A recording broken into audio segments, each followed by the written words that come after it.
triumphs. We made some mistakes.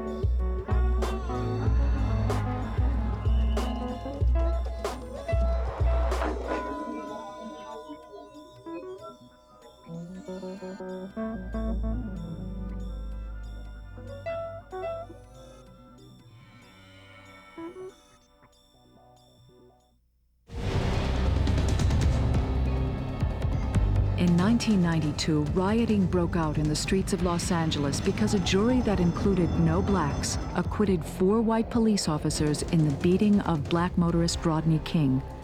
Los Angeles police were unable to restore order, so the governor mobilized the National Guard. That didn't work either, so the president sent in federal agents and troops. Whose job is it to maintain order when the local responses fail? In 1997, floodwaters devastated the Midwestern United States. Whose job is it to help local residents recover when natural disaster strikes and there's no money in the state treasury? The engine exhaust from automobiles on crowded freeways sends carbon monoxide and hydrocarbons into the air. This pollution must be controlled. Whose job is it to clean up? And whose job is it to pay for stricter vehicle emission testing? The national government? The states? Along the Rio Grande, illegal immigrants and their children flow into the United States. Whose job is it to pay for their health care and education? The United States government? The states? Such conflicts of interest abound because the United States has a federal system of government in which power is shared by a national government and 50 state governments. Add to those some 3,000 county governments, more than 19,000 municipal governments, 16,000 townships, 14,000 school districts, more than 33,000 special districts, and you wind up with actually 87,000 different governmental bodies. The system is known as federalism. The roots of federalism go back to 1787. The Articles of Confederation had been deliberately designed so each state retained its sovereignty and independence. But with no power to tax or regulate commerce, the national government was woefully weak. A compromise was struck. A new constitution distributed authority between the national government and the states. Certain powers were delegated to the national government. Other powers were to be shared. And any powers not delegated to the national government nor prohibited to the states were reserved to the states. It is a unique development because, to some extent, every political society involves some type of power sharing because one person or one group is not able to dominate. But those are usually unstable, and this is the first system where there's an effort to share power territorially, cutting across communities of people who are not identified as particular classes or ethnic groups or religious groups. And so American federalism, in that respect, is a unique and original contribution of the American people to the art of democratic government. And we've survived for more than 200 years. So in that respect, the federal system was tremendously successful. The new Constitution was tested when the case of McCulloch versus Maryland was argued in the United States Supreme Court in 1819. Chief Justice John Marshall ruled the Constitution gave Congress the power to incorporate a national bank because it was necessary and proper to carry out its delegated powers. Let the end be legitimate. Let it be within the scope of the Constitution, and all means which are appropriate, which are plainly adapted to that end, which are not prohibited, but consist with the letter and spirit of the Constitution, are constitutional. The Chief Justice argued the central government rests directly on the people. Others would argue the national government received all its power from the states, acting as organized sovereign capacities. That question was ultimately decided 40 years later at the cost of more than 600,000 lives.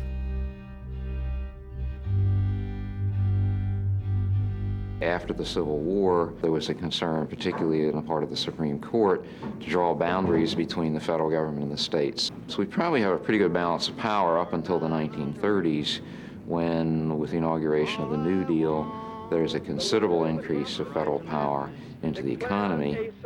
Give me back my job again.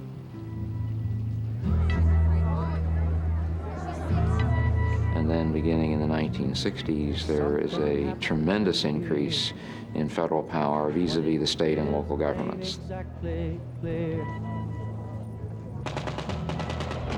At this point, we were sort of at the high tide of federal power in our historical period, and I think that's why we're beginning to have a debate over devolution, or whether the federal government is growing too big, and whether the power should be restored to the states.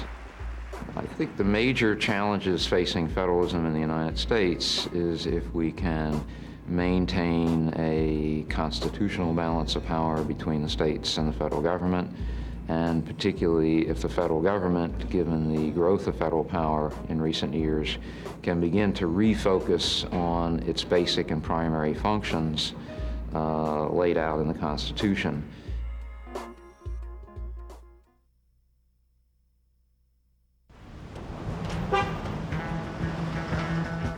Should it be the states or the federal government that calls the shots?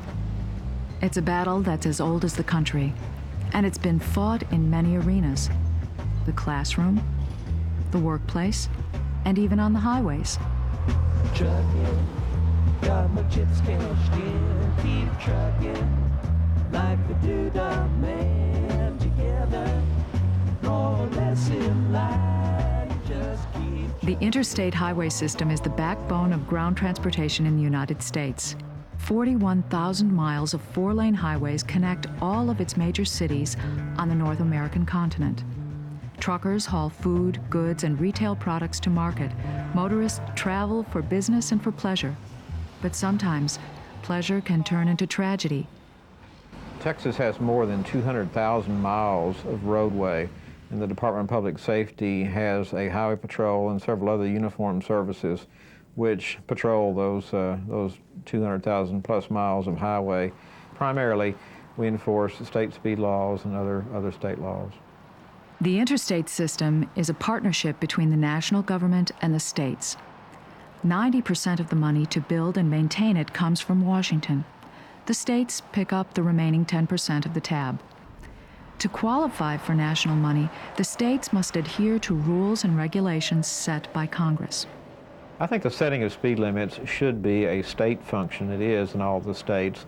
And that's not just a states' rights issue, but at a local level, the state is more familiar with particular traffic conditions and roadway conditions. And there's some stretches of highway where a higher speed limit might be perfectly safe, whereas another section might not be. So it should be a state matter, and it is. Unless there is some other sort of national emergency where Congress would need to override the state enforcement. Life in the fast lane, sure to make you lose your mind. Life in the fast lane. Such an emergency occurred in 1974 when Arab countries imposed an oil embargo on the United States. To force motorists to increase gas mileage, Congress passed a law setting a national maximum speed limit of 55 miles per hour. Any state that wanted to keep receiving its share of highway construction funding would have to enforce the new speed limit. That speed limit came to Texas the same way it came to all other 49 states. There were great lines at gasoline stations across the country because of a shortage of fuel. So Congress passed a law lowering the speed limit down to a mandatory 55 miles an hour. What happened was a wonderful benefit that came out of the speed limit, and a year later, for the first time in history, there was a dramatic drop in highway fatalities and injuries. In fact, 9,000 fewer people died on our highways the year after that law took effect. Not everyone was pleased. Many considered the lower limit a needless imposition on their rights. But like it or not, the 55-mile-per-hour limit was the law of the land until the oil began to flow again from the Middle East. In 1987, Congress increased the speed limit on some interstate and rural highways to 65 miles per hour. In late 1995, President Clinton signed a bill repealing the national maximum speed limit. In less than 6 months, 26 states hiked their speed limits, some up to 75 miles per hour. Montana decided the sky was the limit during the daytime. The Nevada legislature decided there would be no speed limit day or night. In Texas, the speed limit reverted back to what it had been prior to the passage of that federal act. So in Texas, that speed limit, maximum speed limit, is 70 miles an hour. Statewide, we saw a 17.8% increase in traffic deaths in Texas in 1996 compared to 1995. Every year, 42,000 people die on our highways and 3.5 million people are injured at an annual cost to society of $150 billion. This is the equivalent of a major airline crash each and every day on our highways. When you get on a plane in Washington, D.C., and you fly to Dallas, Texas, there's a lot of comfort in knowing that when you fly, there are very strict federal aviation rules which govern all aspects of that trip, including wearing your safety belt. And I think that the public would never tolerate, nor would Congress, allowing each state to set their own aviation rules. Texas should have the option or the right to say this is good for Texas or this is not good for Texas, and make a decision based upon what's good for Texas. And people in New York and California and Iowa and North Carolina should be able to do the same thing. Speed limits. Do they fall within the jurisdiction of the states or national government? A matter of public safety or individual freedom? Another battleground for turf in our federalist system of government.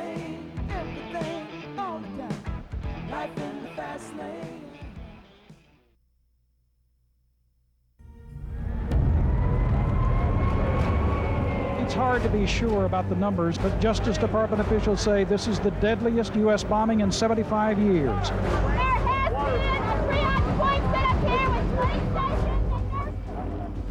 It was the worst terrorist attack on United States soil, an expression of anger against the federal government.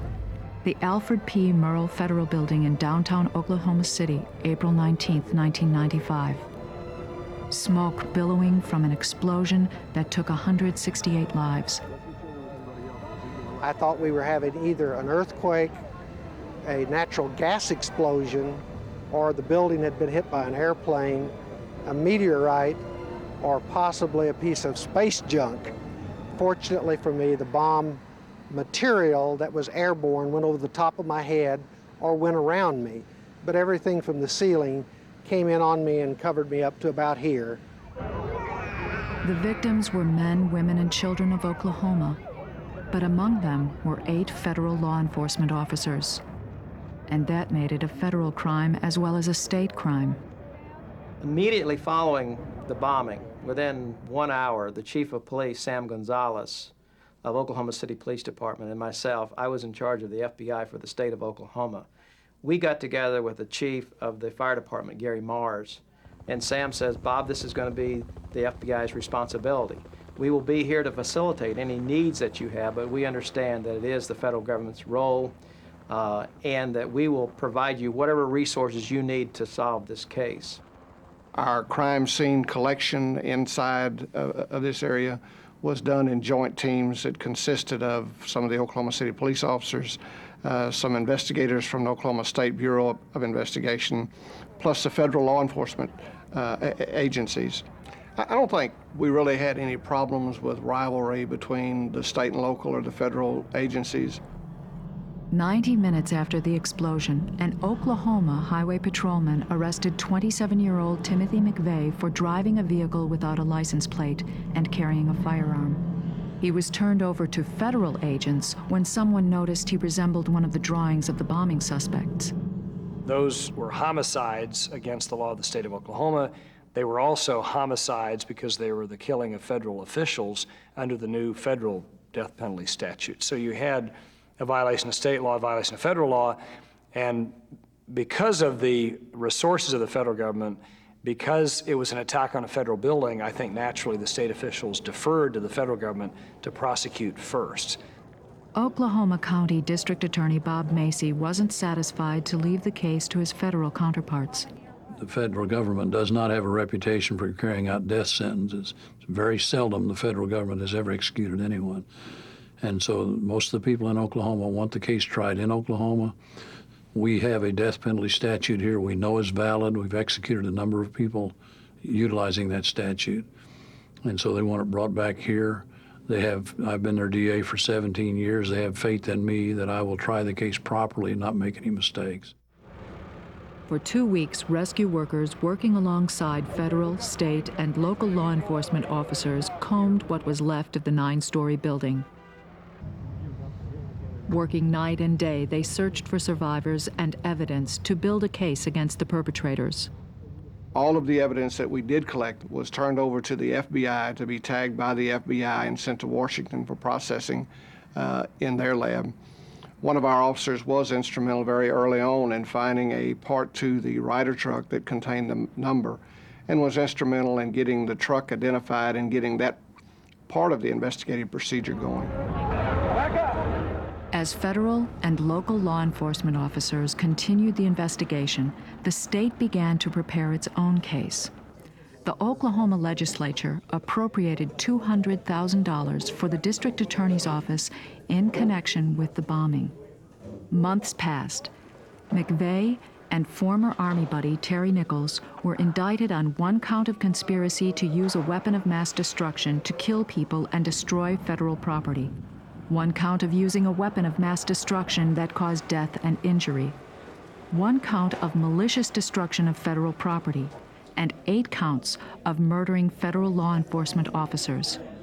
Federal prosecutor Joseph Hartzler would seek the death penalty. Once the trial got underway, Hartzler presented his case, setting out to prove that McVeigh harbored a deep hatred of the federal government. Sitting in the courtroom, Oklahoma Assistant District Attorney Sandra Howell Elliott took copious notes. If, as a result of this, there are further prosecutions that come from the state grand jury, so be it. The state of Oklahoma will be in a position to help in that investigation and prosecution. As I said, when something this tragic occurs, nobody could complain, I don't think. No thoughtful, sensitive person could complain, having as many people out there as can be investigating it, to make sure we got everybody who was responsible. 2 years after the crime, jurors found Timothy McVeigh guilty and sentenced him to die. They were convinced by the prosecution's case, which showed McVeigh was motivated by strong anti-government feelings following a raid by federal agents on the Branch Davidians. In the Oklahoma City bombing case, state and federal authorities cooperated in the rescue of victims, in the apprehension of suspects, and in their prosecution. But the interaction between the federal and state government didn't stop there.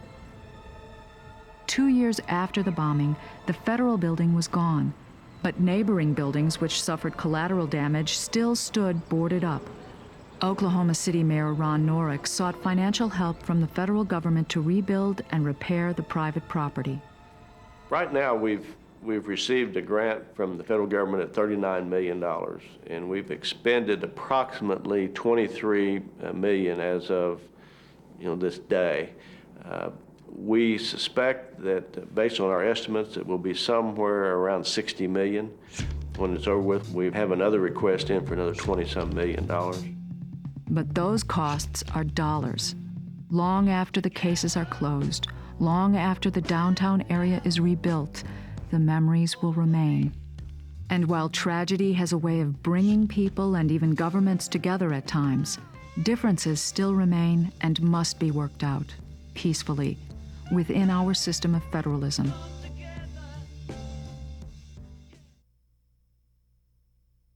This land is your land. This land is my land. From California. Give me your tired, your poor, your huddled masses yearning to breathe free. Lady Liberty was the first site many immigrants remembered as they waited on Ellis Island to become part of the melting pot.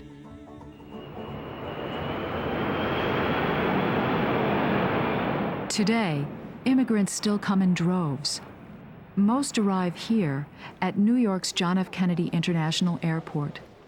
more than 700,000 foreigners a year arrived legally into the United States seeking a new lease on life. And here, halfway between JFK and downtown Manhattan, is where many immigrants first settle in New York, in the Elmhurst section of Queens. Here, low-rise apartments provide them their first home. On the streets, dozens of family-run restaurants serve the cuisine of various homelands: Vietnamese, Chinese, Colombian. Churches hold services in Indonesian, Korean, Russian. At Newtown High School, 3/4 of the student body are immigrants. Its hallways are an international crossroads for students from some 73 different countries, speaking dozens of languages. Here, bilingual classes are taught in Spanish, Korean, and Chinese. Outside of school, most need health care and social assistance. Many depend on welfare and food stamps. All this costs money, and that's where the rub begins. The most expensive ones are things such as public education, K through 12. That comes to a little over $20 billion per annum. And then getting into things such as public higher education is about $6.4 billion. Social Security is a very large one, $25.5 billion. Medicaid, $14.5 billion. Medicare, $6 billion. Local government's a very big one, $20.3 billion per year.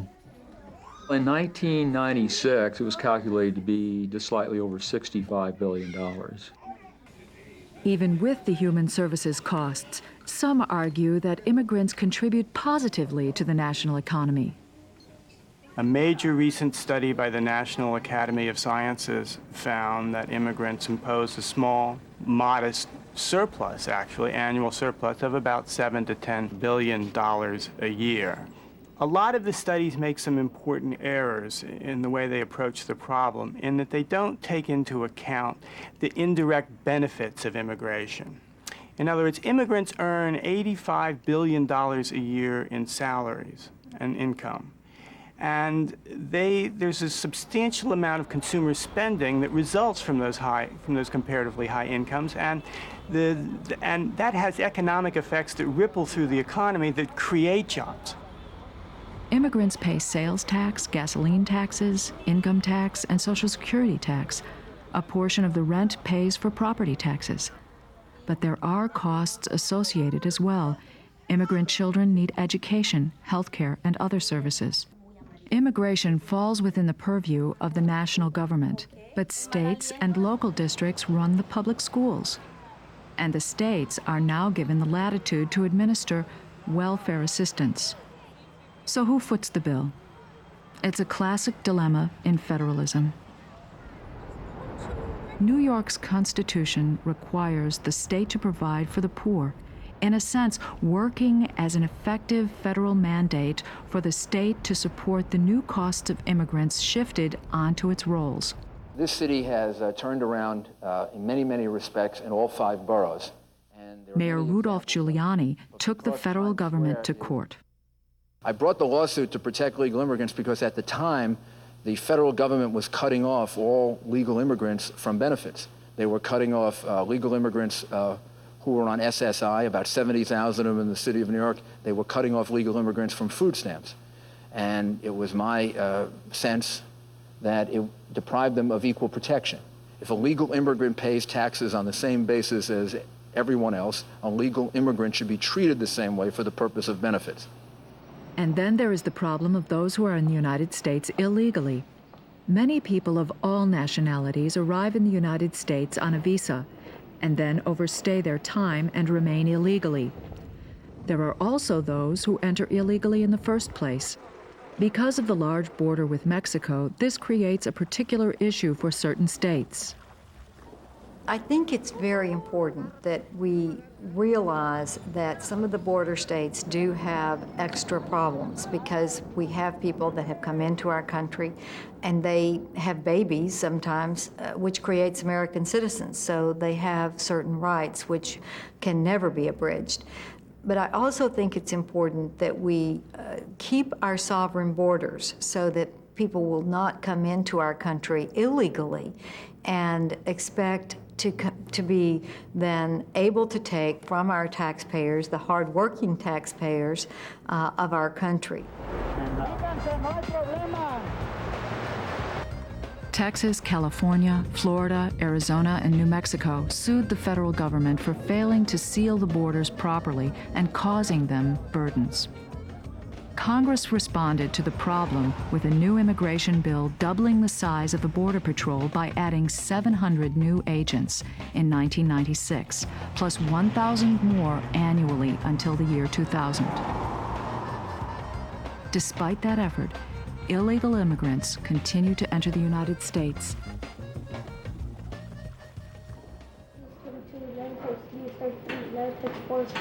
The states are bearing all the costs of education, whereas the federal government, which is responsible for patrolling the borders and certainly in charge of legal immigration, are the ones who are causing states like California indirectly to have these large overloads in cost. This land is your land. The federal government, in a sense, if you talk about incentives in economics, doesn't have nearly the incentive to really do much about the immigration problem compared to state and local governments. Immigration made the United States what it is, and it continues to create new challenges for that delicate balance of power that we call federalism.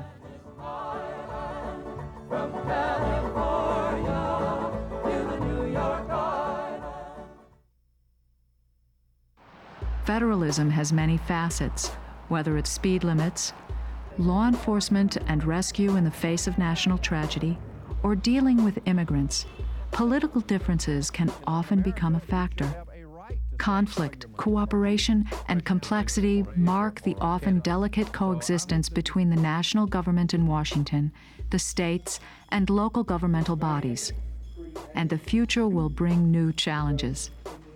Globalization in the 21st century is going to present challenges to all federal systems in the world, and also opportunities. State and local governments are probably in the best position to compete in the global economy because they can market their particular economies and they reflect the diversity of a large society like the United States. We have a unique opportunity and a common responsibility, which is to take action together. All of us recognize that if we're going to be successful, we have to work together, that we do have a symbiotic relationship with each other. Solutions aren't always the same, yet the system continually seems to adapt, tried and tested, flexible, not finite. Federalism forges its way into the future.